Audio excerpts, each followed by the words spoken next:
from Galway. Margaret, I hope you don't mind. It's okay if I say you have 50 years sobriety. Your share will last for 30 minutes. And only the share in this meeting will be recorded, and you've already given your consent for that. We extend the meeting this evening by 15 minutes, and people can share and ask questions of the speaker. Yeah. The 3-minute meditation will be after your share.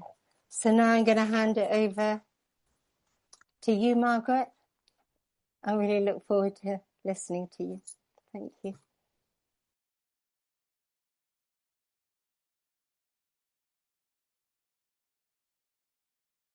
Right, thank you. My name is Margaret. I'm an alcoholic, and I'm very nervous. New group, new type of group, and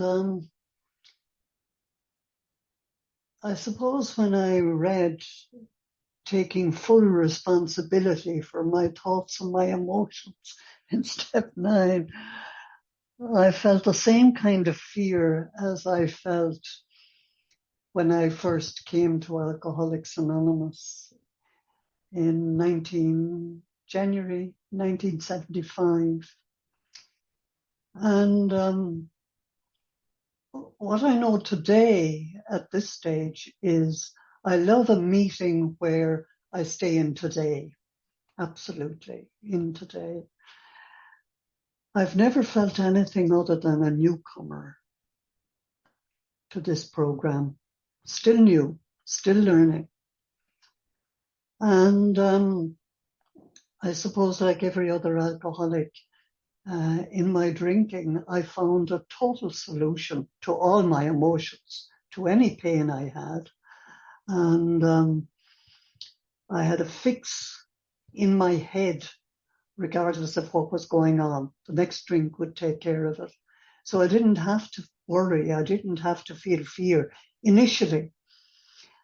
And I do believe that alcohol actually saved my life, because I was suicidal when I started to drink. I didn't take my first drink until I was 23 years old.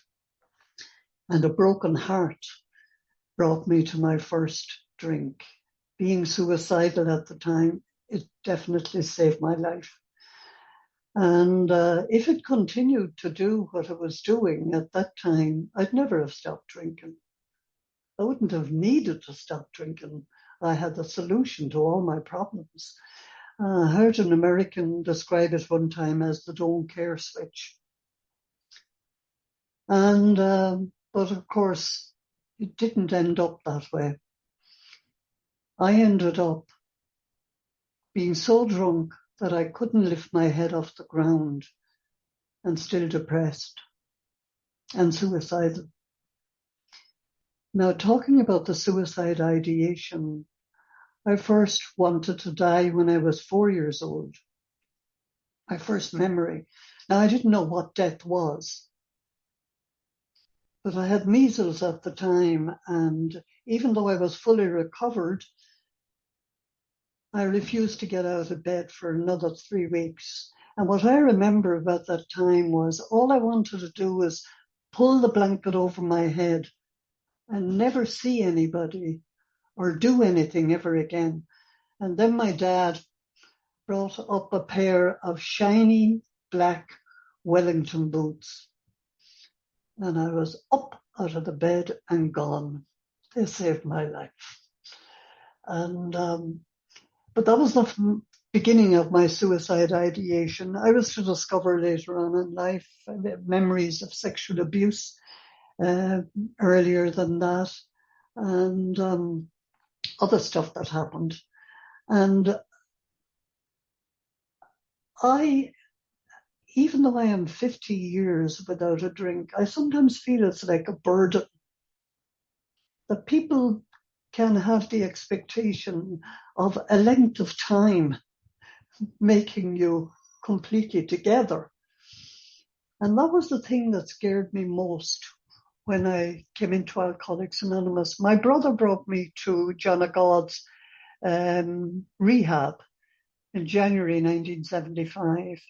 And in there, they gave me the good news. They told me that drink was my problem and the first drink was the problem. And that never occurred to me with all my superior intelligence. The first drink. If I could have controlled it or drink once a week, but the first drink. And it made perfect sense when they said it.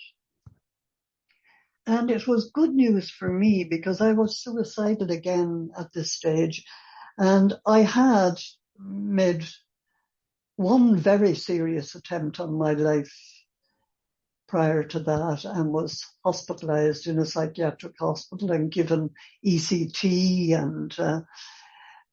But here in John of God's, they were telling me the first drink. And lo and behold, in the alcoholic unit, I found my tribe. And that has never left me. And it's the thing to this day that sustains me, being around people that I can feel comfortable with. And I feel I have found a shoulder to cry on, arms around me at all times with the fellowship. I found a fellowship, and the big book talks about that. There is a solution, and it is vastly more than that. And it is a fellowship in Alcoholics Anonymous. Now there are all sorts of other fellowships, but fellowship to me does it. And again, when I came out of John of God and started going to my meetings, I lasted, I think, about 5 months. And I got bored to tears with drinking stories. Oh my God. Same thing, same ding dong. But side by side with that was the threat that was hanging over me, that if I had a resentment, I was going to drink. If I didn't go to my meetings, I was going to drink. And all of those threats, and I found that in the big book, all these absolutes. And even in reading about step 9 today, absolute responsibility for my thoughts and feelings. That scares me. Scares the shit out of me. Rigorous honesty scares the shit out of me. I'm not rigorously honest all the time. And it's that thing of using words like rigorous and any sort of an absolute. But gradually, through being attracted to certain people within the fellowship, there was one man, and I would come home to Galway on a Friday night, and he'd come and he'd stand beside me and he'd put an arm around my shoulder and he'd kind of pull me in and he'd say, "You're doing well, Margaret," or "You're doing good." And I can still feel the warmth when I say that and repeat it, because that's what AA tells me, really, and the fellowship tells me. I'm doing good. And it's encouraging. And I didn't know a lot about encouragement back then. But yet the fellowship was there. And there were people like Sean. Sean is now 53 years sober and still going strong. Was talking at the meeting today about he's almost 90 years old. And he was talking about getting out and trying to get more strength in his legs and that. And being attracted to people like Sean, I was attracted to encouragement. Now, I read the big book 12 by 12 and was very faithful to what I thought was the practice of the 12 steps. And really, I was studying it. And I was given lectures, And I was hearing other people give lectures on the steps and the program. But emotionally, with me from the very beginning, I remember I suffered terribly from rage and resentment.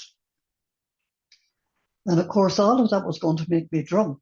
They kept telling me that, which to me is not a nice message to give to anybody or to get from anybody. I love encouragement. I love the shoulder to lean on. I love being comforted and being told all the time, you're doing good. In my early years, I think I was 6 weeks out of rehab when my lover, the love of my life, rang me to say that he had a new woman in his life. And I didn't drink. A few months later, my father died. I didn't drink.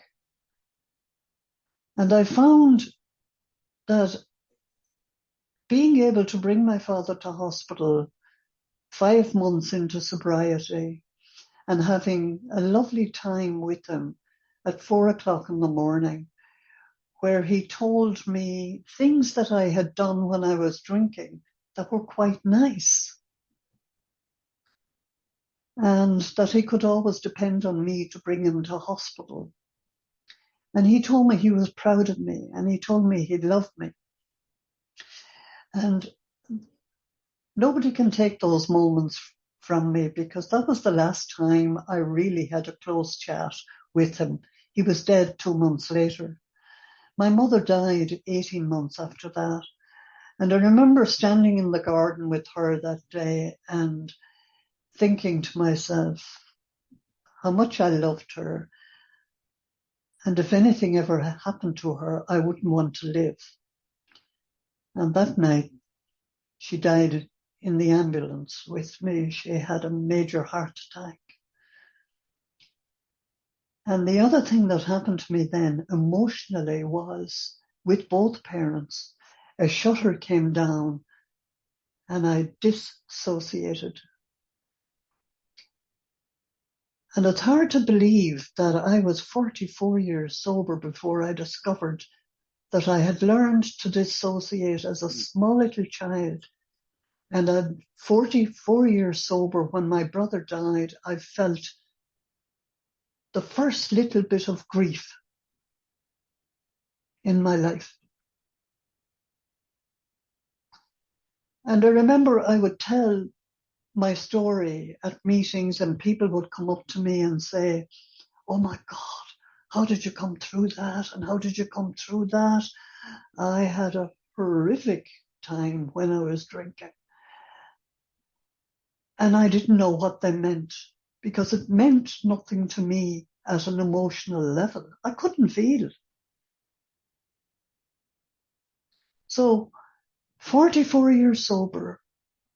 And then the last few years of my sobriety have been probably the toughest emotionally, but I'm very grateful for what is happening for me.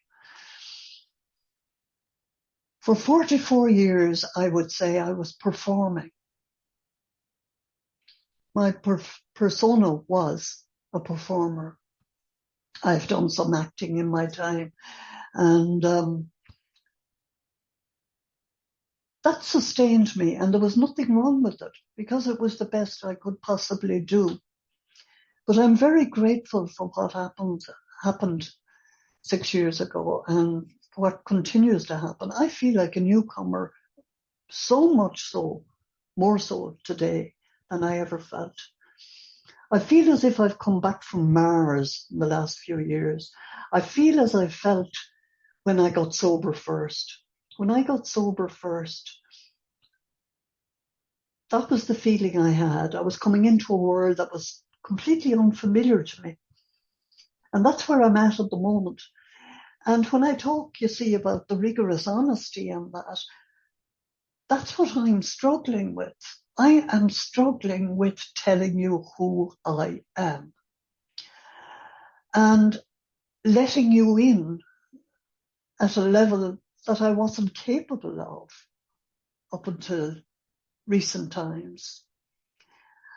I wasn't capable of real friendship because I couldn't let you in.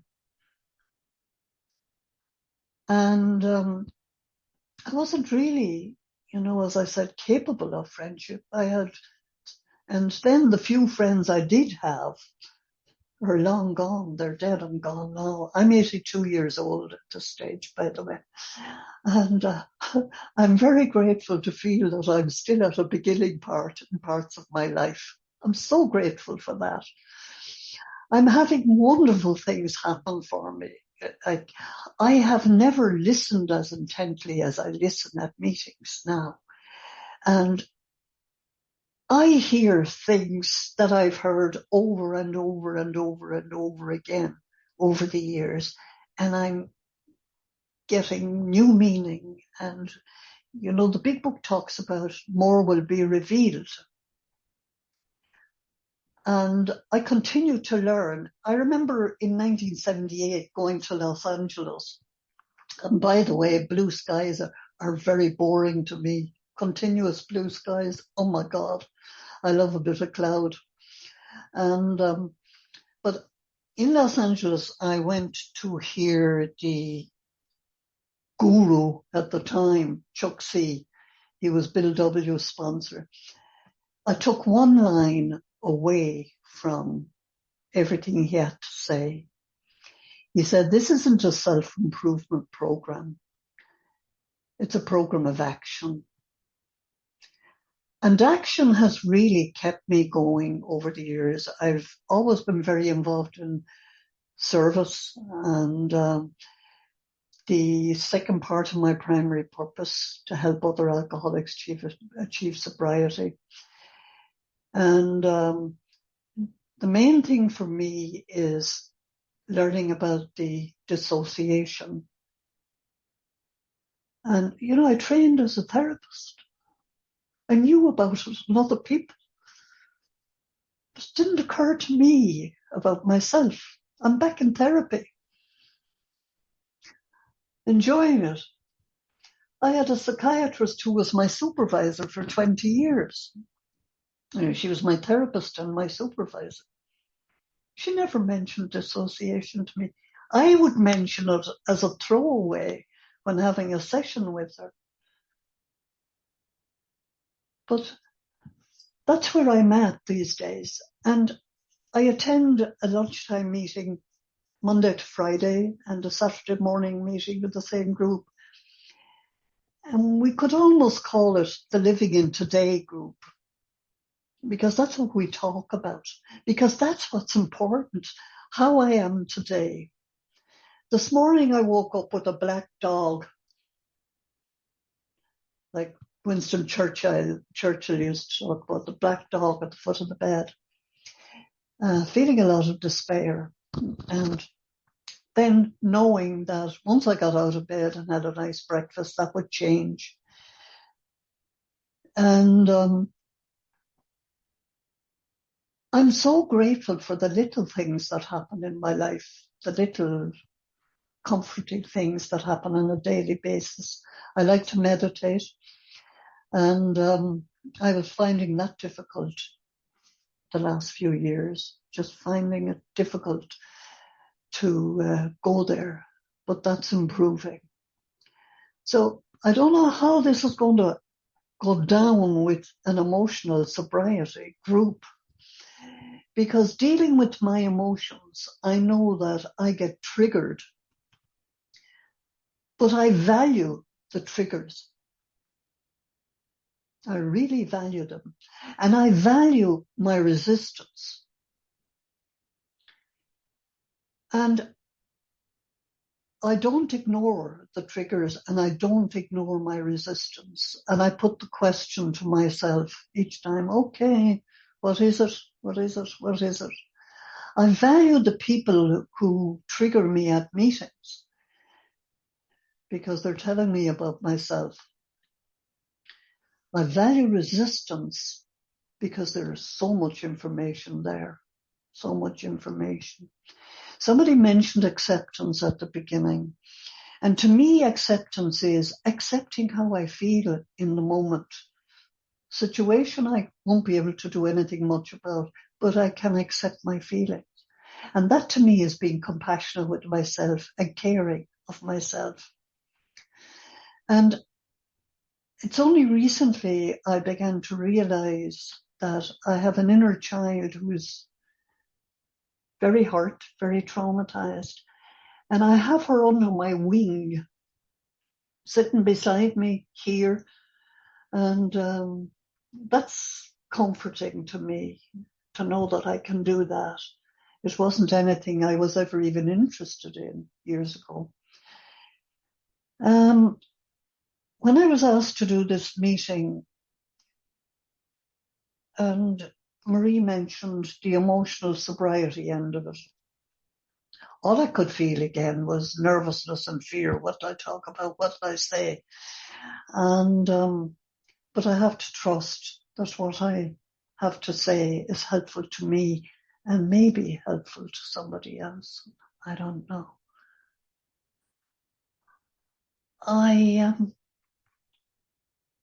I think I'm at the end of what I need to say. Oh, the other thing I must mention is I had a sponsor in my early days who conned me into 4 figures money, but saved my life. And he had his problems and he did get drunk later on, but he really saved my life.